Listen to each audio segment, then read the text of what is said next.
Hello, and welcome to January 29th, where we're reading Exodus 13, 14, and 15. Now, these chapters cover Israel's escape from Egypt and their ultimate holdup against the Red Sea, as well as God's ultimate deliverance of them.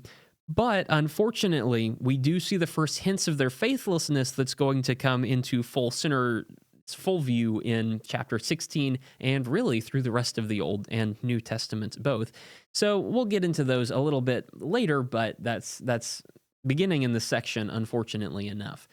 If you want more specific breakdown of the chapters, well, chapter 13 starts from the exile from Egypt. They start running away, and God starts talking to Moses. He gives them a route. He starts to lead them along, and he starts to direct his people going through the land.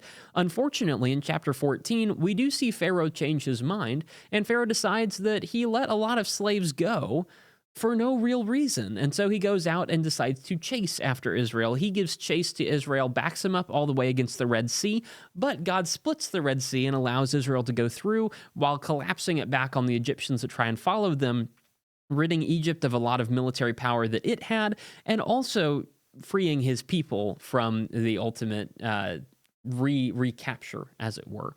God makes sure that his people are free. God makes sure that his people are safe and that none of them are going to have to face that slavery, at least as long as they're faithful to him. Then we have chapter 15, which is the celebratory song at God's victory, a song praising him for how amazing he is, although at the end of the chapter that is soured a little bit because they run across some water that is bitter and they start complaining against God and complaining against Moses. It turns out that the people's faith was short-lived and was only alive as long as they were comfortable, and as soon as they get uncomfortable, they start complaining about what God has done, and again, that's something we'll pick up as we go into future chapters. If you're interested in longer breakdowns of all of these chapters, they're available over on the written page, and if not, then thank you for listening, and I'll see you next time, tomorrow, January 30th, where we're reading Exodus 16, 17, and 18.